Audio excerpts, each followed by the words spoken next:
ಸುಕನ್ಯಾ ಮಾತೆ ಮಹಾದೇವಿ ಇಂದು ಸಂಜೆ 4:45 ಮಣಿಪಾಲ್ ಆಸ್ಪತ್ರೆಯಲ್ಲಿ ಕೊನೆಯುಸಿರೆಳೆದಿದ್ದಾರೆ. ಇವತ್ತು ಅಂದರೆ ಶುಕ್ರವಾರ ಅವರು ಆಸ್ಪತ್ರೆಗೆ ದಾಖಲಾಗಿದ್ರು. ತೀವ್ರ ಉಸಿರಾಟದ ಸಮಸ್ಯೆ ಮತ್ತು ಕಿಡ್ನಿ ವೈಫಲ್ಯದಿಂದ ಆಸ್ಪತ್ರೆಗೆ ದಾಖಲಾಗಿದ್ರು. ಇವತ್ತು 4:45 ಲಿಂಗೈಕ್ಯರಾಗಿದ್ದಾರೆ ಅಂತ ಆಸ್ಪತ್ರೆಯ ವೈದ್ಯರು ಮತ್ತು ಅನುಯಾಯಿಗಳು ಈಗಾಗಲೇ ಸ್ಪಷ್ಟವಾಗಿ ಮಾಹಿತಿಯನ್ನು ನೀಡಿದ್ದಾರೆ. ಅದರ ಜೊತೆಯಲ್ಲಿ ಬಸವ ಧರ್ಮದ ಪೀಠಾಧ್ಯಕ್ಷರ ಅವರು PS ಸಹ ಈಗ ಸಂಪೂರ್ಣವಾಗಿ ಮಾಹಿತಿಯನ್ನು ನೀಡಿದ್ದಾರೆ. ಸಂಜೆ 4:45 ತಮ್ಮ ಕೊನೆಯುಸಿರೆಳೆದಿದ್ದಾರೆ ಅಂತಲೂ ಹೇಳಲಾಗ್ತಿದೆ. ಡಯಾಲಿಸಿಸ್ ಅನ್ನ ಮಾಡಲಾಗ್ತಿತ್ತು. ಜೊತೆಯಲ್ಲಿ ಅವರಿಗೆ ಉಸಿರಾಟದ ಸಮಸ್ಯೆ ಇದ್ರಿಂದ ಹಿನ್ನೆಲೆಯಲ್ಲಿ ಅವ್ರನ್ನ ವೆಂಟಿಲೇಟರ್ಲ್ಲೇ ಹಾಕಲಾಗಿತ್ತು ಅಂತ ಹೇಳಲಾಗ್ತಿದೆ. ಹೀಗಾಗಿ ಇವತ್ತು ಬೆಳಗ್ಗೆಯೂ ಸಹ ವೈದ್ಯರು ಸ್ಪಷ್ಟಪಡಿಸಿದ್ರು ಅವರ ಆರೋಗ್ಯ ತೀರಾ ಕ್ಷೀಣವಾಗಿದೆ ಅಂತ ಹೇಳಲಾಗ್ತಿದ್ದು. ಸಂಜೆ 4:45 ಅವರು ಈಗ ಕೊನೆಯುಸಿರೆಳೆದಿದ್ದಾರೆ. ಈಗ ನೋಡ್ತಿರ್ಬೋದು, ಈಗಾಗಲೇ ಆಸ್ಪತ್ರೆ ಮುಂಭಾಗದಲ್ಲಿ ಸಾಕಷ್ಟು ಜನ ಇದ್ದಾರೆ. ಅದರ ಜೊತೆಲಿ ಪೊಲೀಸ್ ಬಿಗಿ ಭದ್ರತೆಯೂ ಸಹ ಹೆಚ್ಚಾಗೇ ಇದೆ. ಇನ್ನೊಂದು ಭಾಗದಲ್ಲಿ ನೋಡ್ಬೋದು, ಈಗ ಸಾಕಷ್ಟು ಜನ ಸೇರಿರೋದು, ಅವರನ್ನ ಸಹ ನಿಯಂತ್ರಣವನ್ನು ಪೊಲೀಸರು ಮಾಡ್ತಿದ್ದಾರೆ. ಇನ್ನು ಕೆಲವೇ ನಿಮಿಷಗಳಲ್ಲಿ ಗೃಹ ಸಚಿವ ಸಹ ಆಗಮಿಸುವಂತಹ ಸಾಧ್ಯತೆಯೂ ಇದೆ. ಈಗಾಗಲೇ ಬೆಳಗ್ಲಿಂದನೂ ಸಹ ಸಾಕಷ್ಟು ಜನ ಅನುಯಾಯಿಗಳು ಭಕ್ತಾದಿಗಳು ಸಹ ಈಗಾಗಲೇ ಬಂದು ಮಾತೆಯ ಆರೋಗ್ಯ ವಿಚಾರಿಸಿ ಹೋಗಿದ್ರು. ಇವತ್ತು ಸಂಜೆ 4:45 ಲಿಂಗೈಕ್ಯರಾಗಿದ್ದಾರೆ. ಇನ್ನೊಂದು ಭಾಗದಲ್ಲಿ ಹೇಳಬೇಕಂದ್ರೆ ನಿನ್ನೆ ಅಷ್ಟೇ ಅವರ ಒಂದು ಹುಟ್ಟುಹಬ್ಬವನ್ನು ಸಹ ಲಿಂಗ ಪೂಜೆ ಮಾಡೋ ಮುಖಾಂತರವಾಗಿ ಲಿಂಗ ಪೂಜೆಯನ್ನು ಸಹ ಮಾಡಿದ್ರು.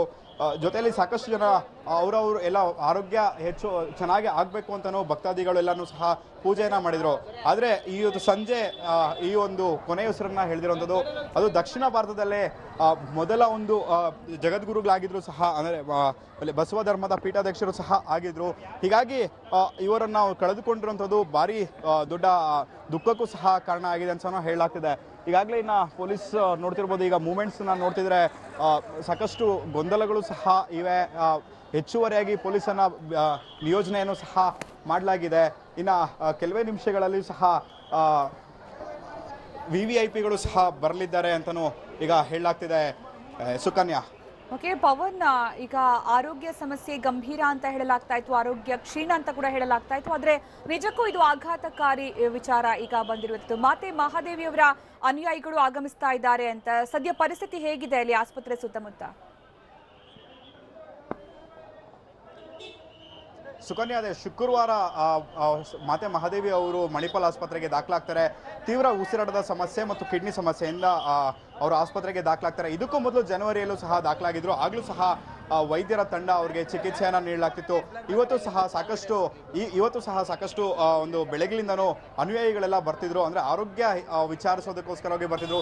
ಸಾಕಷ್ಟು ಜನ ಅವರ ಅನುಯಾಯಿಗಳು ಮತ್ತು ಅವರನ್ನ ಫಾಲೋವರ್ಸ್ ಎಲ್ಲ ಸಹ ಬರ್ತಿದ್ರು. ಅವರು ಎಲ್ಲರೂ ಬಂದು ಇವತ್ತು ಆರೋಗ್ಯ ಹೇಗಿದೆ ಅನ್ನೋದ್ರ ಬಗ್ಗೆ ವಿಚಾರಿಸಿದ್ರು ಸಹ. ಬೆಳಗ್ಗೆಯಿಂದಲೂ ಸಹ ವೈದ್ಯರೆಲ್ಲರೂ ಸಹ ಅವರ ಬಗ್ಗೆ ಸಾಕಷ್ಟು ಮಾಹಿತಿಯನ್ನು ನೀಡ್ತಿದ್ರು.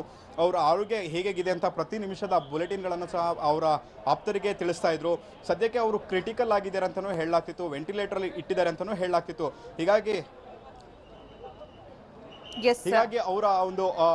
ಹೀಗಾಗಿ ಇವತ್ತು ಸಹ ಸಾಕಷ್ಟು ಜನ ಅನುಯಾಯಿಗಳೆಲ್ಲ ಬಂದಿದ್ರು. ಇಲ್ಲಿ ನೋಡ್ತಿರಬಹುದು, ಸದ್ಯಕ್ಕೆ ಈಗ ಪೊಲೀಸರು ಇದ್ದಾರೆ. ಇಲ್ಲಿರೋರೆಲ್ಲರೂ ಸಹ ಈಗ ಕ್ಲಿಯರ್ ಮಾಡುವಂಥದ್ದು ಆಗ್ತಿದೆ. ಹೆಚ್ಚುವರಿಯಾಗಿ ಪೊಲೀಸರನ್ನ ಮಧ್ಯಾಹ್ನದ ನಂತರ ನಿಯೋಜನೆಯನ್ನು ಸಹ ಮಾಡಲಾಗಿದೆ. ಇನ್ನು ಕೆಲವೇ ನಿಮಿಷಗಳಲ್ಲಿ ಇಲ್ಲಿಂದ ಪಾರ್ಥಿವ ಶರೀರವನ್ನು, ಅಂದರೆ ಲಿಂಗೈಕ್ಯರಾಗಿರುವಂತಹ ಮಾತೆ ಮಹಾದೇವಿಯವ್ರನ್ನ ಇಲ್ಲಿಂದ ರಾಜಾಜಿನಗರಕ್ಕೆ ಕರೆದುಕೊಂಡು ಹೋಗಲಾಗುತ್ತೆ. ನಂತರ ಅಲ್ಲಿ ಸಾರ್ವಜನಿಕರ ದರ್ಶನಕ್ಕೆ ಇಡಲಾಗುತ್ತೆ. ಇದಾದ ನಂತರ ಕೂಡಲ ಸಂಗಮಕ್ಕೂ ಕರ್ಕೊಂಡು ಹೋಗುವಂಥ ಅಲ್ಲಿ ಕೂಡಲ ಸಂಗಮಕ್ಕೂ ಕರ್ಕೊಂಡು ಹೋಗ್ತಾರೆ. ನಂತರ ಅಲ್ಲಿ ಅಂತಿಮ ವಿಧಿವಿಧಾನಗಳನ್ನು ಸಹ ಮಾಡಲಾಗುತ್ತೆ. ಈಗ ಇಲ್ಲಿ ನಿಮಗೆ ತೋರಿಸ್ತೀನಿ. ಈಗ ಇಲ್ಲಿ ನೋಡ್ತಿರಬಹುದು, ಹೂಗಳನ್ನೆಲ್ಲ ಸಹ ತಂದಿದ್ದಾರೆ. ಮಾತೆಯ ಅಂತಿಮ ಒಂದು ದರ್ಶನವನ್ನು ಪಡಿಬೇಕಾಗುತ್ತೆ. ಇನ್ನೊಂದು ಭಾಗದಲ್ಲಿ ನೋಡ್ತಾ ಇದ್ದೀನಿ, ಈಗ ಗೃಹ ಸಚಿವ MB ಪಾಟೀಲ್ ಈಗ ಇಲ್ಲಿ ಆಗಮಿಸ್ತಾ ಇದ್ದಾರೆ. ಸೊ ಇಲ್ಲಿ ನೋಡಬಹುದು, ಈಗ ಗೃಹ ಸಚಿವರು ಈಗಾಗಲೇ ಆಗಮಿಸಿದ್ದಾರೆ. ಮಾತೆ ಮಹಾದೇವಿ ಅವರ ಒಂದು ಲಿಂಗೈಕ್ಯರಾಗಿರುವಂತಹ ಒಂದು ಮಾಹಿತಿಯನ್ನು ತಿಳಿದ ಕೂಡಲೇ ಈಗ ಆಸ್ಪತ್ರೆಯತ್ತ MB ಪಾಟೀಲ್ ಗೃಹ ಸಚಿವರು ಆಗಮಿಸಿದ್ದಾರೆ. ಈಗ ಅವ್ರನ್ನ ನೋಡೋಕ್ಕೂ ಈಗ ಆಸ್ಪತ್ರೆ ಒಳಭಾಗಕ್ಕೆ ತೆರಳ್ತಾ ಇದ್ದಾರೆ. ಇನ್ನೊಂದು ಕಡೆ ಇಲ್ಲಿ ನೋಡ್ತಿರ್ಬೋದು, ಭಕ್ತರು ಸಹ ಹೆಚ್ಚಾಗಿ ಇದ್ದಾರೆ. ಆಸ್ಪತ್ರೆಯ ಒಳಭಾಗದಲ್ಲಿ ನಿಮಗೆ ತೋರಿಸೋದಾದ್ರೆ ಇಲ್ಲಿ ನೋಡ್ತಿರ್ಬೋದು, ಈಗ ಆಸ್ಪತ್ರೆಯಲ್ಲೂ ಸಹ ಒಳಭಾಗದಲ್ಲಿ ಮೇಲೆ ಎಲ್ಲನೂ ಸಹ ಜನ ಏನಿದ್ದಾರೆ ಅವರೆಲ್ಲರೂ ಸಹ ಈಗ ಕುತೂಹಲದಿಂದನೂ ನೋಡ್ತಿದ್ದಾರೆ, ಏನಾಗ್ತಿದೆ ಅಂತಲೂ ನೋಡ್ತಿದ್ದಾರೆ. DCP ACPಗಳು ಎಲ್ಲರೂ ಸಹ ಈಗಾಗಲೇ ಇದ್ದಾರೆ. ಇನ್ನು VVIP ಮೂವ್ಮೆಂಟ್ಗಳು ಹೆಚ್ಚಾಗೇ ಇದೆ. ಈಗ ಶಾಮನೂರು ಶಿವಶಂಕರಪ್ಪನೂ ಸಹ ಈಗ ಆಸ್ಪತ್ರೆಯತ್ತ ಈಗ ಬಂದಿದ್ದಾರೆ. ಇಲ್ಲಿ ನೋಡ್ತಿರ್ಬೋದು, ಈಗ ಲಿಂಗಾಯತ ಮಹಾಧರ್ಮದ ಅಧ್ಯಕ್ಷರಾಗಿರುವಂಥ ಶಾಮನೂರು ಶಿವಶಂಕರಪ್ಪ ಸಹ ಈಗ ಆಸ್ಪತ್ರೆಗೆ ಭೇಟಿಯನ್ನು ನೀಡಿದ್ದಾರೆ. ಈಗ ಆಸ್ಪತ್ರೆಗೆ ಭೇಟಿ ನೀಡಿ ಲಿಂಗೈಕ್ಯರಾಗಿರುವಂತಹ ಮಾತೆ ಮಹಾದೇವಿ ಅವರ ಅಂತಿಮ ದರ್ಶನವನ್ನು ಪಡೆಯೋದಕ್ಕೆ ಈಗ ಆಸ್ಪತ್ರೆಗೆ ಭೇಟಿ ನೀಡಿದ್ದಾರೆ. ಇನ್ನೊಂದು ಭಾಗದಲ್ಲಿ ನೋಡ್ತೀವಿ ನಿಮಗೆ, ಅವರು ಕೊನೆಯದಾಗಿ ಒಂದು ದರ್ಶನವನ್ನು ಪಡೆಯುವಂತಹ ನಿಟ್ಟಿನಲ್ಲಿ ಈಗಾಗಲೇ ಹೂವು ಮತ್ತು ಹೂವನ್ನು ತಗೊಂಡು ಹೋಗ್ತಿದ್ದಾರೆ, ಹಾರವನ್ನು ತಗೊಂಡು ಹೋಗ್ತಾ ಇರೋವಂಥದ್ದು. ಈ ಕಡೆ ಸಾಕಷ್ಟು ಭದ್ರತೆಯನ್ನು ಸಹ ನೀಡಲಾಗಿದೆ. ಆಸ್ಪತ್ರೆಯ ಒಳಭಾಗದಲ್ಲಿ ಎಲ್ಲರೂ ಸಹ ಸೇರಿದ್ದಾರೆ, ಸಾಕಷ್ಟು ಜನ ಸೇರಿದ್ದಾರೆ. ಎಲ್ಲರಲ್ಲೂ ಒಂದು ಕಡೆ ಆತಂಕ, ಕುತೂಹಲನೂ ಹೆಚ್ಚಾಗಿದೆ, VVIP ಮೂಮೆಂಟ್ ಸಹ ಹೆಚ್ಚಾಗಿದೆ ಅಂತ ಸದ್ಯಕ್ಕೆ ಹೇಳಬೇಕು ಅಂದರೆ ಸುಕನ್ಯಾ, ಈಗ ಮಾತೆಯ ಒಂದು ಲಿಂಗೈಕ್ಯದ ಸುದ್ದಿ ಸಾಕಷ್ಟು ಜನಕ್ಕೆ ಆತಂಕಕ್ಕೂ ಕಾರಣ ಆಗಿದೆ. ಜೊತೆಯಲ್ಲಿ ಇದು ನುಂಗಲಾರದಂತಹ ಸುದ್ದಿಯೂ ಸಹ ಆಗಿದೆ. ಹೀಗಾಗಿ ಇನ್ನೂ ಬೇರೆ ಬೇರೆ ಭಾಗಗಳಿಂದ ಅವರ ಅನುಯಾಯಿಗಳು ಎಲ್ಲನೂ ಆಸ್ಪತ್ರೆಯತ್ತ ಈಗಾಗಲೇ ಬರ್ತಿದ್ದಾರೆ. ಇಲ್ಲಿ ನೋಡ್ತೀನಿ ನಿಮಗೆ, ನನ್ನ ಎಡಭಾಗದಲ್ಲಿ ಸಾಕಷ್ಟು ಜನ ಈಗ ಆಸ್ಪತ್ರೆಯ ಮುಂಭಾಗದಲ್ಲಿ ಆ ಸೈಡಲ್ಲಿ ಸಹ ಸೇರಿದ್ದಾರೆ, ಜಮಾವಣೆಗೊಳ್ತಾ ಇದ್ದಾರೆ. ಈಗ ಮಾತೆಯ ಒಂದು ದರ್ಶನವನ್ನು ಪಡೆಯೋದಕ್ಕೂ ಸಹ ಜನ ಈಗಾಗಲೇ ಆಗಮಿಸ್ತಾ ಇರೋಂಥದ್ದು. ಸೊ ಸದ್ಯಕ್ಕೆ ಈ ಒಂದು ದೃಶ್ಯಗಳು ಆಸ್ಪತ್ರೆಯ ಮುಂಭಾಗದಲ್ಲಿವೆ, ಸಾಕಷ್ಟು ಜನ ಈಗಾಗಲೇ ಇದ್ದಾರೆ.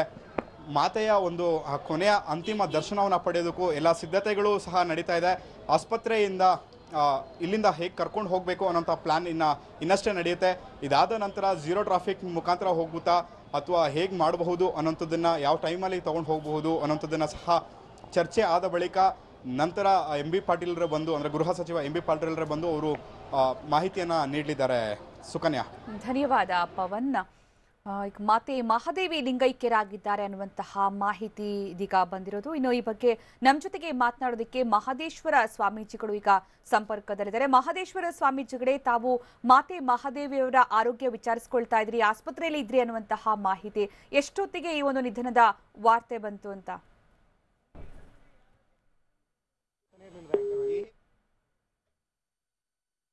ಓಕೆ, ಸಂಪರ್ಕ ಕಡಿತಗೊಂಡಿದೆ. ಮತ್ತೆ ಅವ್ರ ಜೊತೆಗೆ ಮಾತಾಡ್ತೀವಿ. ಮಾತೆ ಮಹಾದೇವಿ ಮೊದಲ ಮಹಿಳಾ ಜಗದ್ಗುರು, ದಕ್ಷಿಣ ಭಾರತದ ಮೊದಲ ಲಿಂಗಾಯತ ಮಹಿಳಾ ಜಗದ್ಗುರು ಅನ್ನುವಂತಹ ಹೆಗ್ಗಳಿಕೆಗೆ ಪಾತ್ರವಾಗಿದ್ದವರು. ಅಂತಹ ಮಾತೆ ಮಹಾದೇವಿ ಲಿಂಗೈಕ್ಯರಾಗಿದ್ದಾರೆ ಅನ್ನುವಂತಹ ಮಾಹಿತಿ ನಿಜಕ್ಕೂ ಕೂಡ ಆಘಾತಕಾರಿಯಾದಂತಹ ವಿಚಾರ.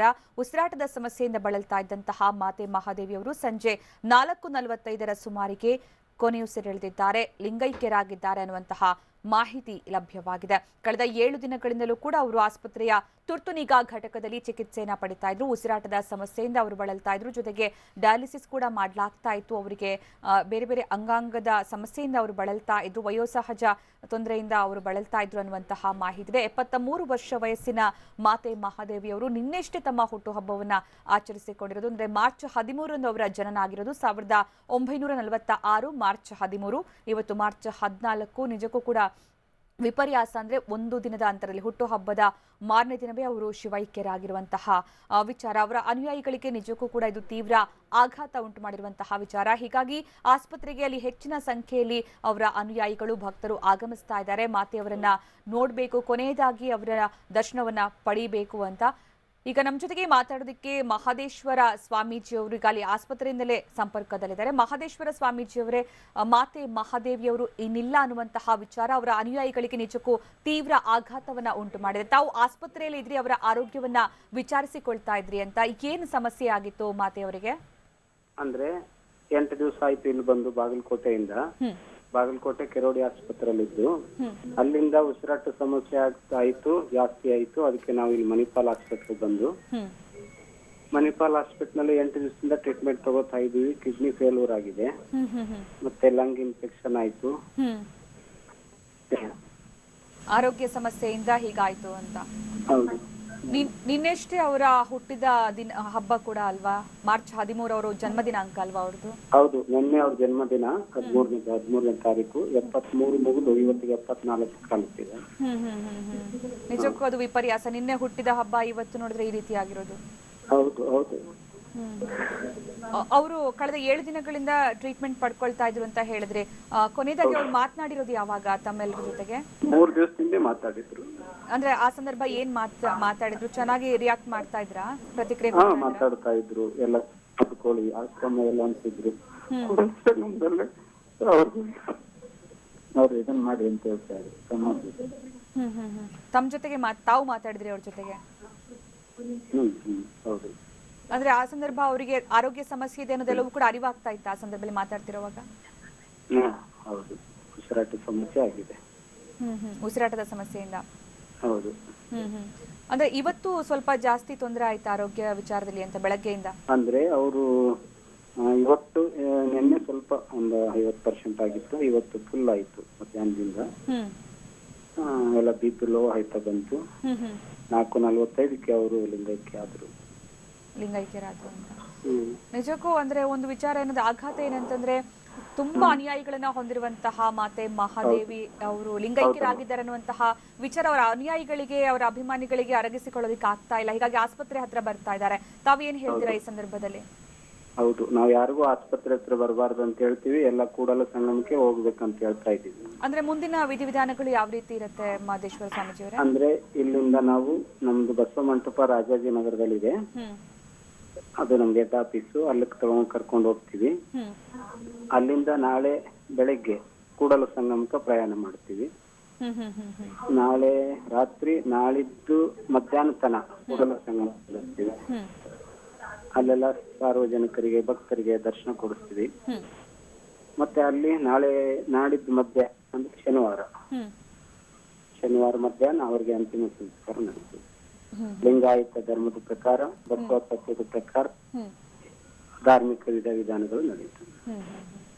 ಧನ್ಯವಾದ ನಮ್ಮ ಜೊತೆಗೆ ಮಹದೇಶ್ವರ ಸ್ವಾಮೀಜಿಯವರೇ. ಈ ದುಃಖದಲ್ಲೂ ಕೂಡ TV9 ಜೊತೆಗೆ ಅವರು ಪ್ರತಿಕ್ರಿಯೆಯನ್ನ ಕೊಟ್ಟರು. ಈ ಸಂದರ್ಭದಲ್ಲಿ 3 ದಿನದ ಹಿಂದೆಷ್ಟೇ ಅವರು ಮಾತನಾಡಿರೋದು ನಮ್ಮ ಜೊತೆಗೆ ಅನ್ನುವಂತಹ ಮಾತನ್ನ ಹೇಳಿದ್ರು. ಹಾಗೆ ಅನುಯಾಯಿಗಳು ಯಾರು ಕೂಡ ಈಗ ಆಸ್ಪತ್ರೆ ಬಳಿಗೆ ಬರಬೇಡಿ, ಅಂತಿಮ ದರ್ಶನಕ್ಕೆ ಅವಕಾಶವನ್ನ ನೀಡಲಾಗುತ್ತೆ ಅನ್ನುವಂತಹ ಮಾತನ್ನ ಕೂಡ ಹೇಳಿದ್ದಾರೆ. ಈ ಬಗ್ಗೆ ಇನ್ನಷ್ಟು ಮಾಹಿತಿ ನೀಡ್ತೀವಿ ಚಿಕ್ಕ ಬ್ರೇಕ್ನ ನಂತರ.